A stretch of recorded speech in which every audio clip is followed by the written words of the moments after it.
Yes, thank you all in coming to this workshop, Bridge to Cultural Understanding.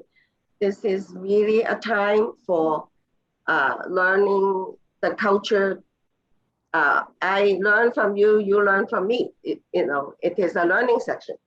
And I myself originally came from Hong Kong, a Chinese from Hong Kong. And so I'm an immigrant too. So whatever I say, I would represent mostly the Chinese culture, and while Asians and Chinese is part of Asian. So this is representing quite a big group of a majority of the people, okay, we serve. And I myself had been in the DD services in the last 34 years. I am semi-retired in the last 5 years and still active in the community. I just want to share many of my experience and knowledge about this culture. So the first 3 items there's 7 items in this workshop, and the first 3 is mostly about the cultural value. And I will stop a little bit for your question and answer, and then I will go on to talk about some practical stuff that we experience, okay? Okay, let me go to the slides. Family is really a big thing to the Asians, and they are always regarded as a decision-making unit. Okay, so yes, in this DD world, we talk about rights, and the consumer has the right, to make decision on their own. But on the other hand, the family is always behind the decision making, and sometimes is upfront in their decision making. All right. So when they were told about conservatorship, well, usually they were informed right before the consumer turned 18, okay? And the family always had a plan to make themselves, the parents usually, if not, is the oldest sibling in the family, to become the conservator for the consumer. And sometimes without consulting with the consumer whether you want to be your own conservator, okay? So this kind of thing, yes, when I was with case management, I already informed them it is important to discuss the conservatorship with your adult children. And of course, I cannot hold their hand to do that. And I sometimes feel that the pressure is always coming from the parents, okay? And wants us to refer them to lawyers who are handling this kind of thing. And also case managers are being pressured because they have to prepare a report about the consumers' functioning level. And so these are the things that we are aware of, we are preparing them, and the outcome, it can be on the parent side, sometimes it's not, and even it's not, the parents still, make a lot of decisions. And in their perspective, the adult children is always their children. They are not able to make any decision. And of course, Asians, I understand when I grew up, like to talk about and worry about problems. So as an immigrant, you could tell they are here thinking about their survival. And so it's hard not to think about their own struggling, not hard, very hard not to think about their own problems. Okay, how are we going to overcome those problems? And in their eyes, their children never really know how to take care of themselves. Well, many do and many don't. Agree? Right? Some of them are high functioning and they can do a lot of things. And some, I have to say, the parents play a very big role in raising their kid to become independent or not independent. And I'll go further later on to talk about that part. And I have to say,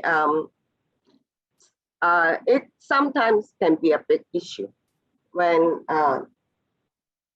you think about them can be doing a lot of training as service providers want them to. And well, I want to use, those behavioral modification service as an example. A lot of times, yes, people go to their home and teach them this is what is good for them to learn a certain skill, and you have to coach your kid how to do it, but you can tell from their reaction, they may not trust that their kid can learn that. So they probably will do it according to what you say in front of you, but it is very hard for them to follow through. This is what my experience with them, yeah. And yeah, this is something I think if there is a person who can speak the language and be able to do a lot more coaching for the parents or family member to do their job, follow up with the consumer, then it can benefit the consumer much faster and greater. Okay, let's move to the next one.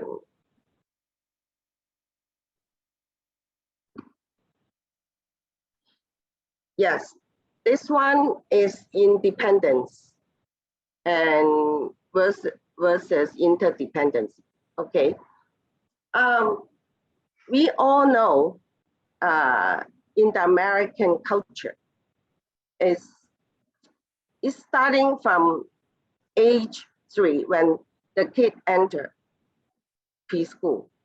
I saw teachers always teach the kid, you have to take the cup you use or the plate you have used to the sink after you eat and drink.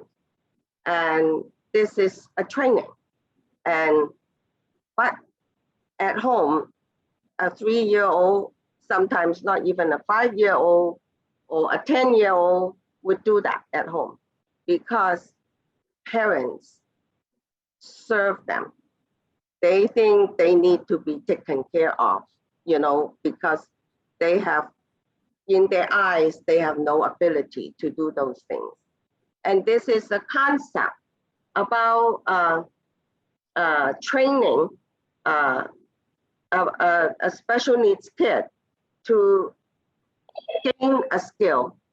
But most of the time, they like to do things for their kids when they are growing up. And I always want to share this example. I was having a consultation contract with Oakland Head Start.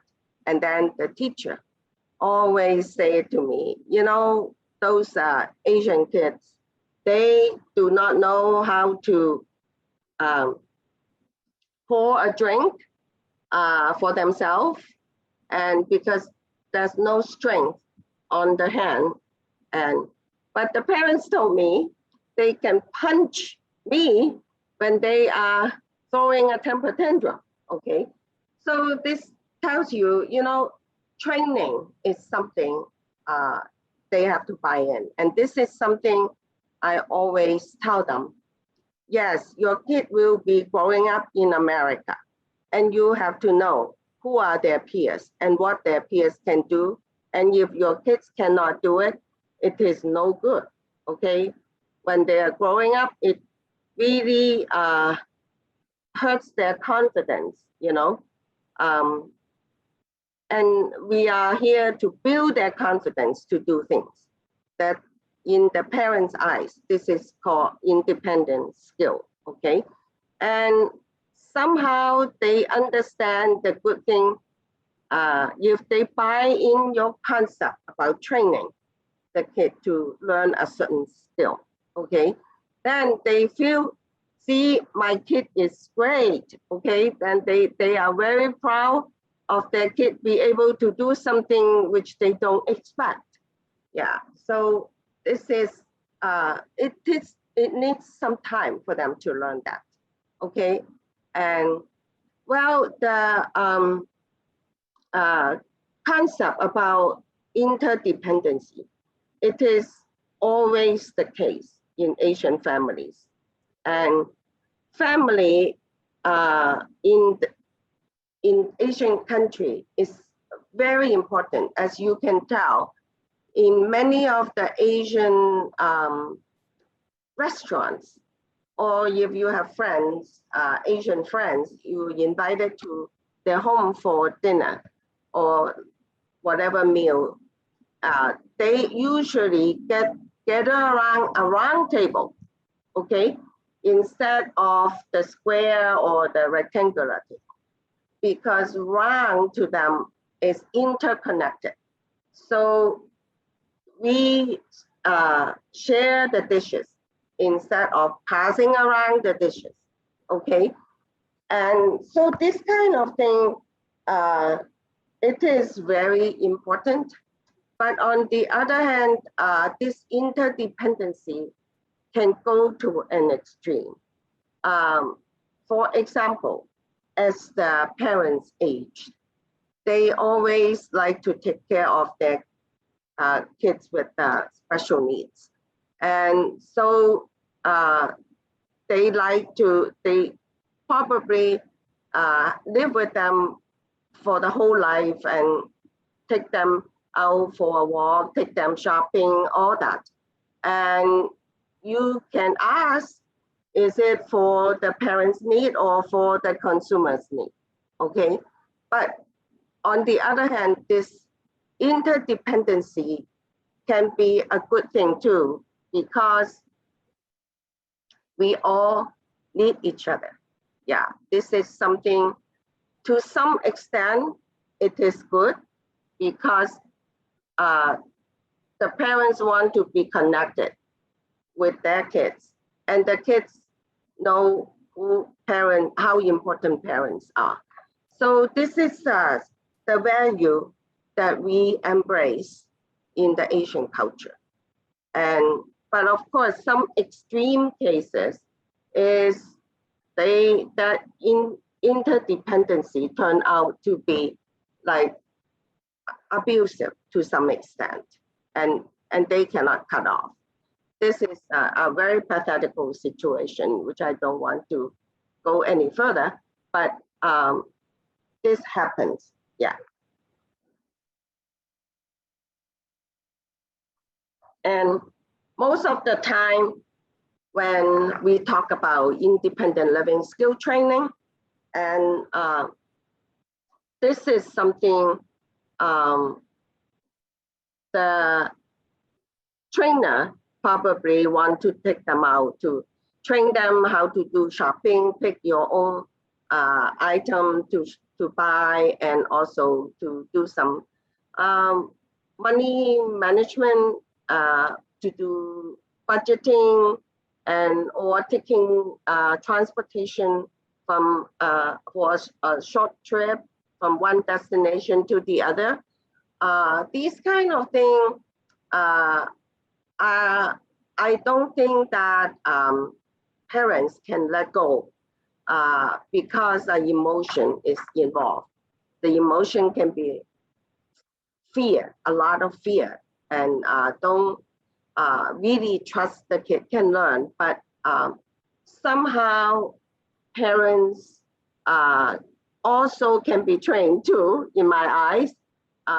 They need to have confidence in the provider, like any of you, to be able to do the job, to train the kid to learn the independent living skill. It would be a whole lot better in the long run. I always talk to them about that.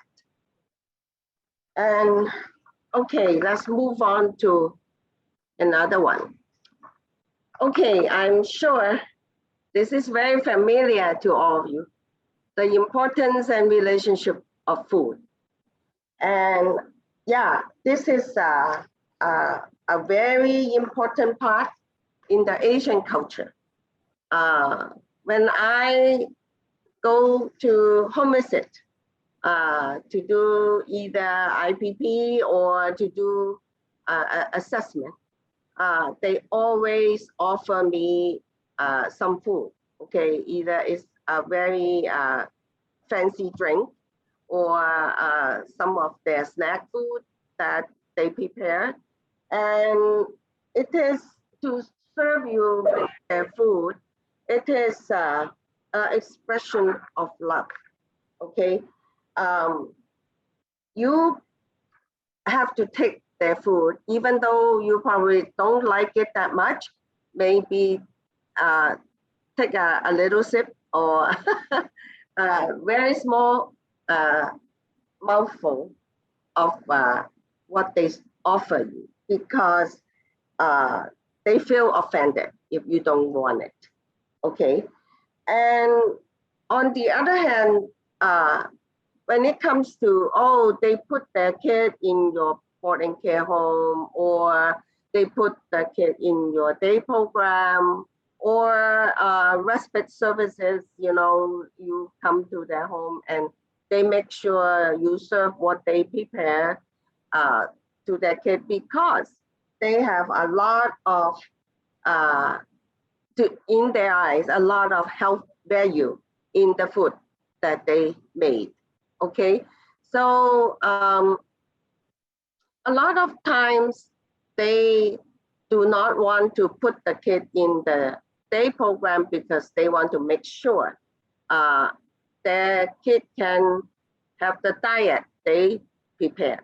Okay, and they always think the fast food is not something that is good for them.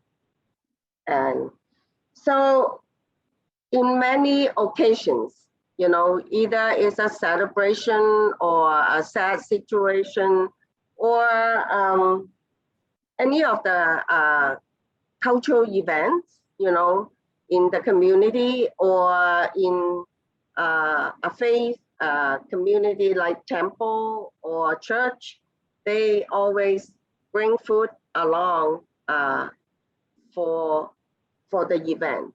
Yeah, and this is something good to promote the social interaction, and this is a very important part in the culture.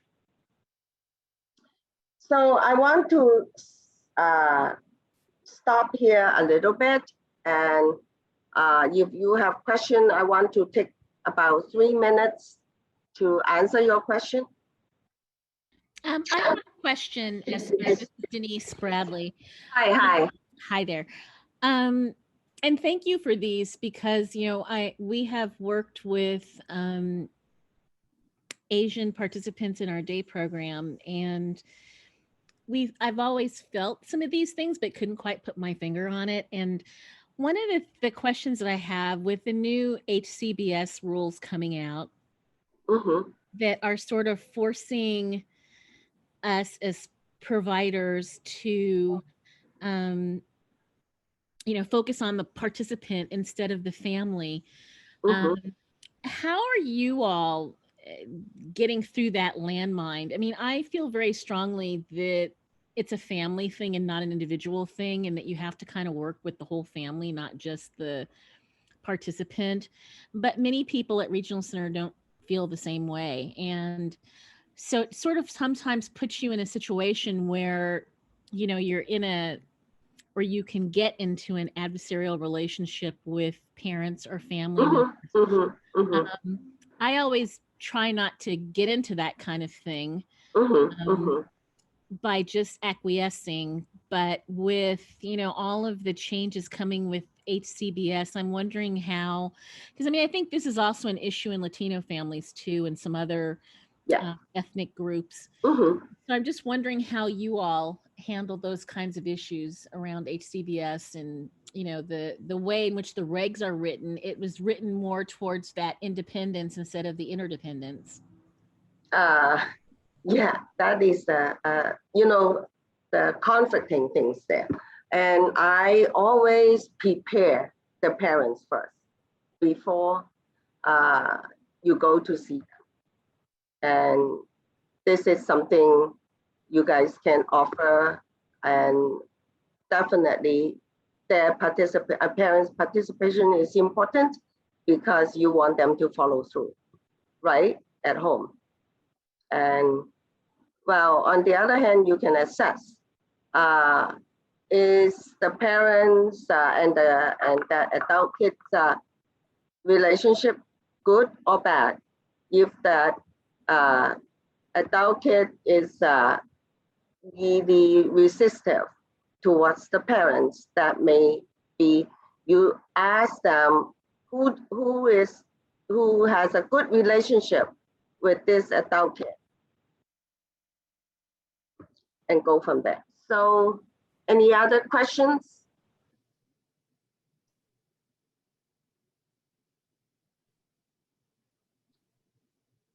If not, and I will go on to the slides. Yeah. Okay, this is something about building a trustful relationship. And I have a lot of thoughts about this because, well, the bilingual case manager is, I mean, they are the people that the consumer and the family trust the most, and everything is going through them.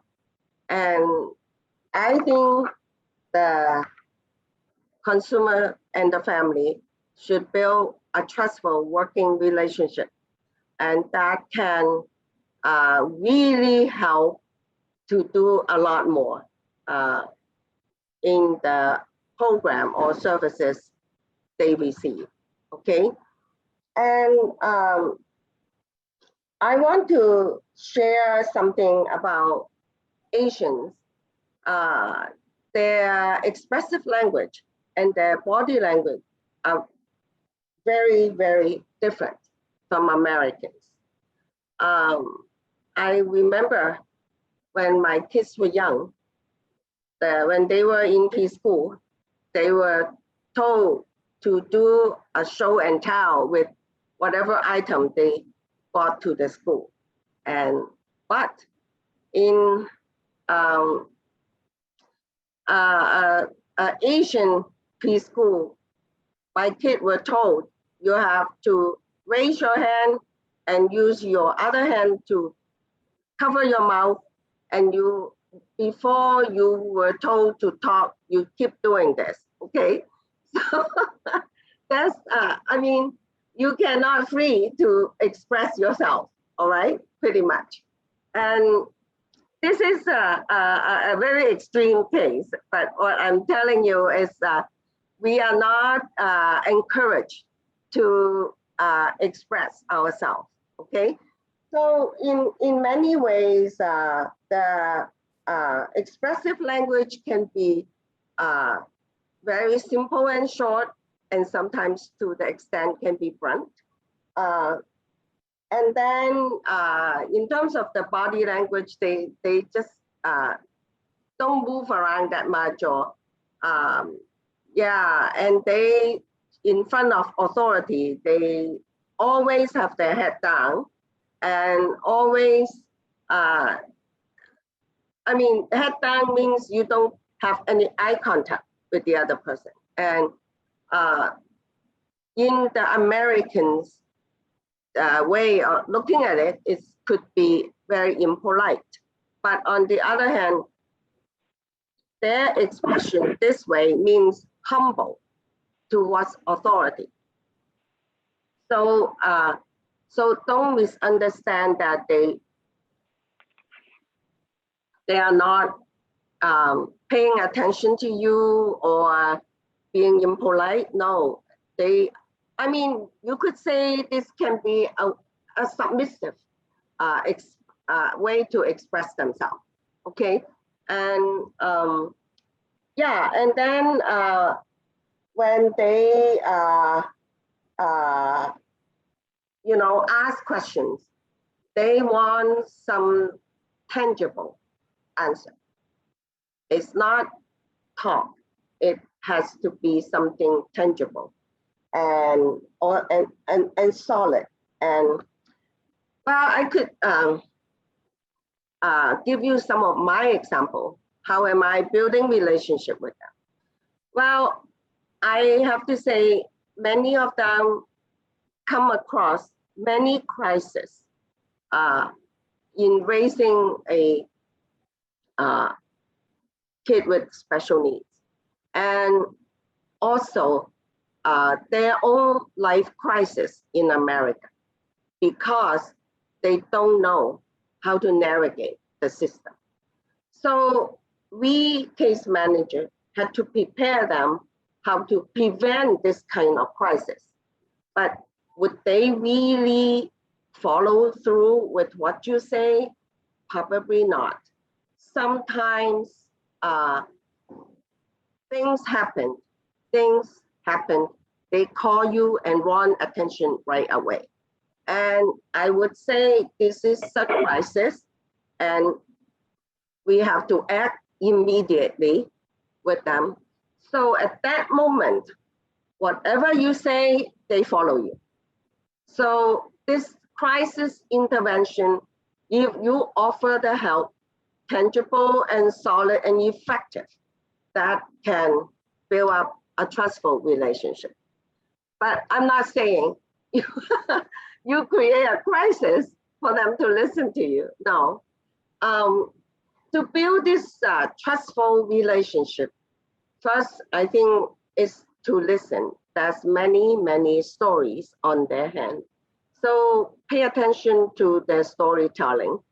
And then I think in that storytelling, you can really understand how they raise the kid, and then also you can assess what kind of planning skill they have, you know, a very advanced level or very low level of planning skill.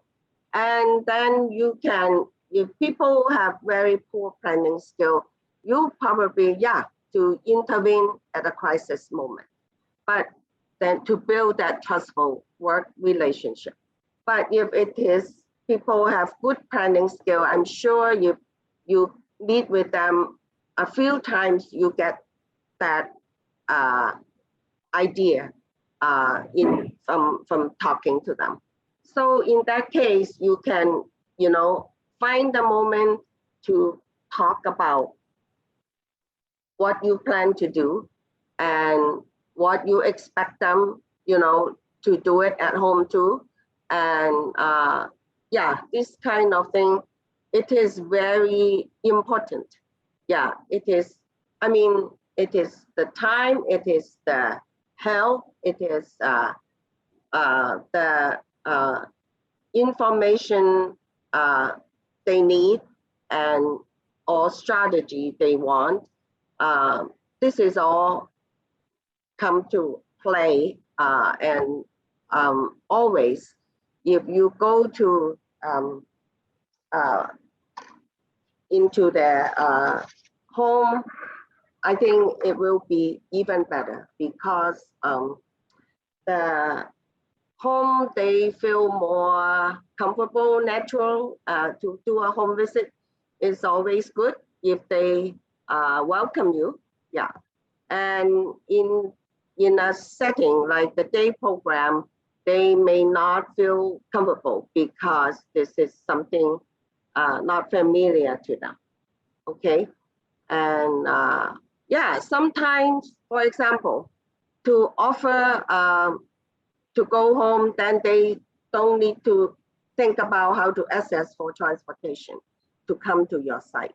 Yeah, this kind of thing shows a lot of your sincerity, and knowing that they have encountered multiple barriers, not talking about raising the kid, but also in their life.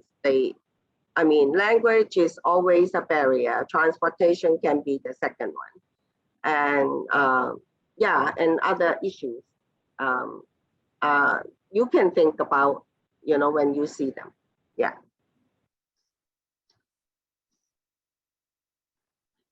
Okay. Next is that is a lot of skepticism in using the mainstream services. That is why a lot of the Asian consumers are not using the day program and other, you know, core services in our system.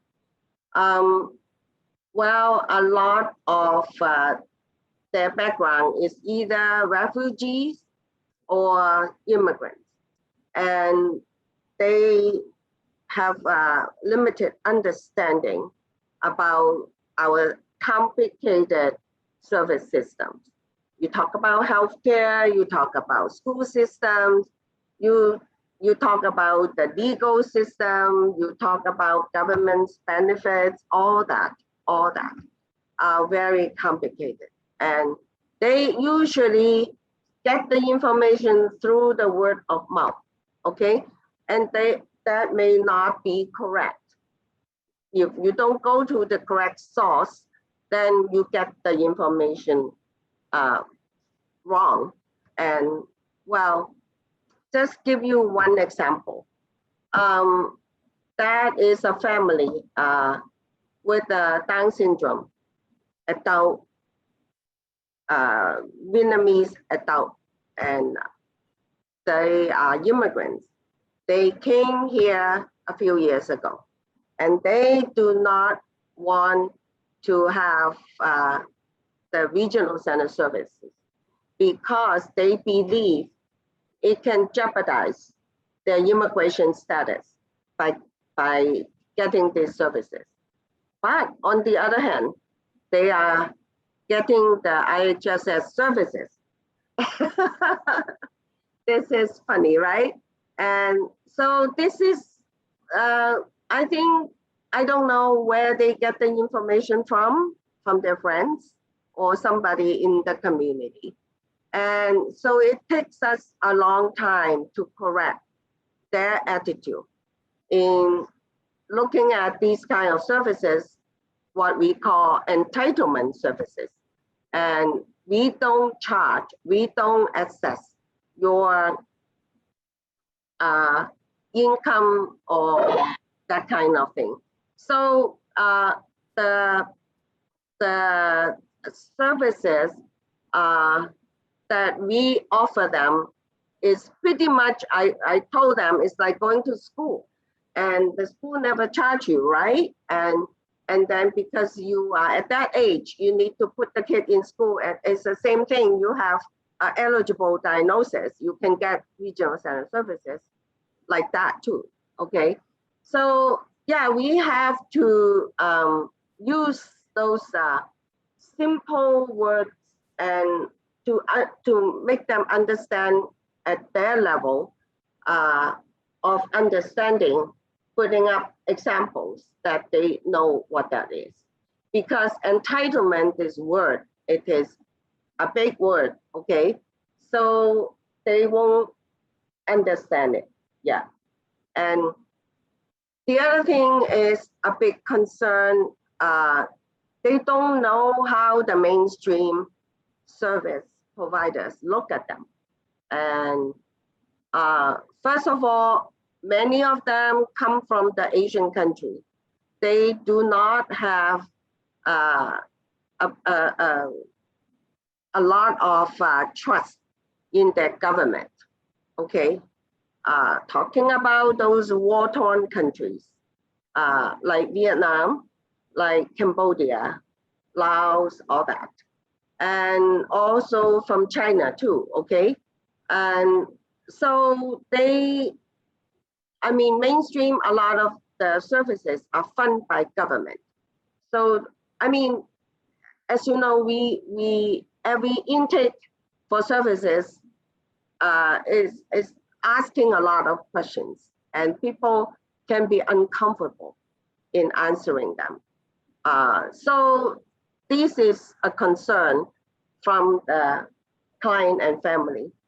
But on the other hand, if the service provider can make them comfortable in answering those questions and make sure those information are confidential, and also this is something, tell them why you are asking those questions first. And if good to have them come with whoever in the community they trust, that can be a bridge to get the acceptance between both parties easier that way. And so the skepticism, that needs a lot of community outreach to work on it. And I certainly was surprised to learn about that in this project, about that response. And 30 some years, I do come across some, but I don't think that I would anticipate this kind of questions at this time. But on the other hand, I look at it this way,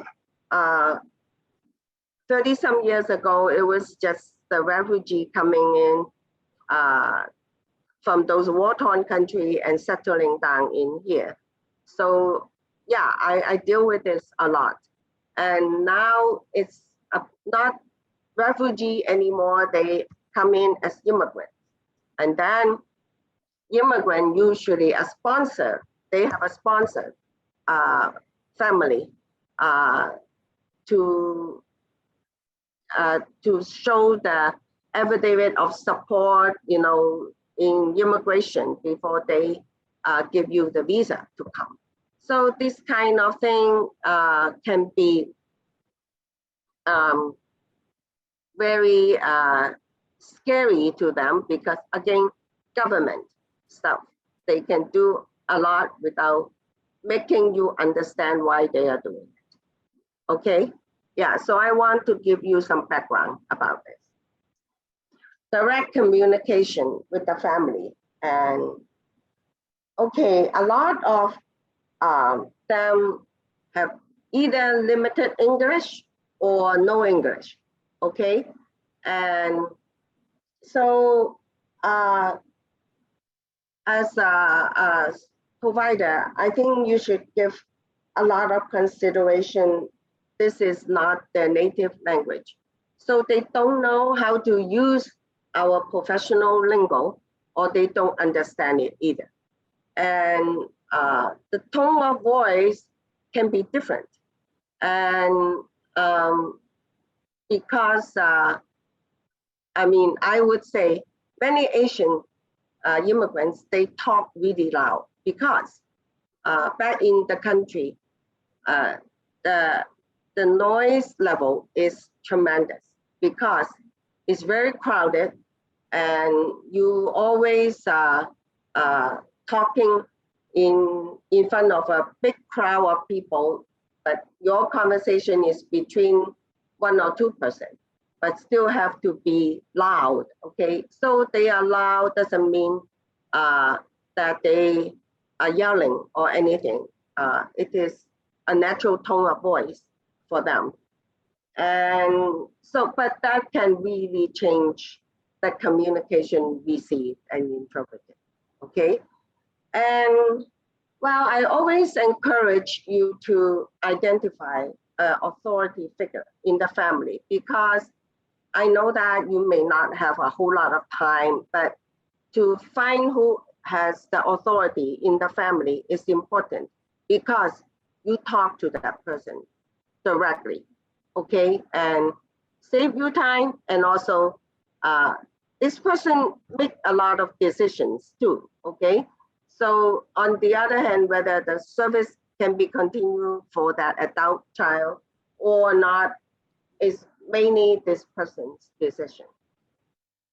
And I want you to be able to figure that out. It is not really hard, and usually you go in, you have an appointment with them, and if the person present there, the person must be the authority figure because they want to participate in every single, thing.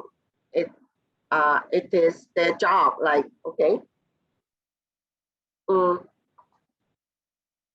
And this person probably you will be dealing with along the way because whatever happened to that consumer, you have to report to them, okay? Or, I mean, same thing, you can exchange expectations of how to meet the needs for this consumer, okay? The very last part is when it comes to conflict and resolution, well, in a cultural context means they probably don't want to go to any lawyer, okay? But they rather want to bring it up to their community leader, okay? If it is the issues that they don't know how to handle. And I have to say, especially in the Cambodian, Lao, and Vietnamese community, that is easier to find the community leaders. Yeah. For the Cambodia people, you can go to the Buddhist church, and there's a community leaders there, and they usually would be more than willing, to come and help out, and the people would listen to them. Okay, they hold a lot of respect for their community leaders, and well, they serve not only in the church, but they also, in many cultural events or festive events, they will come out and talk, and people maybe that is wedding or funeral, they consult with them too. So the community leaders are very influential. And I would say many Asians are very afraid of legal stuff. So I would suggest that, and the community leaders, we know a few of them in the community because I do need to contact them too sometimes, And on the other hand, there's some like domestic problems, they would go to the community leader too, okay? And when it's come to, dealing with the mainstream, they look up to the community leader who know more about this American culture and more than them. So they expect this person to be able to bridge the gap between these two cultures, and also would give some advice, if they know what is the conflict and the resolution well. So usually these community leaders, they speak fluent English. So there's no problem for us to communicate with them. So this is something that you can think about. I like to suggest that. And so my presentation is coming to an end today, and I really want you to give us your feedback or questions, and if that is a need for us to have another conversation, we can always set things up, okay? And so, thank you, and I do hope to work with you guys soon.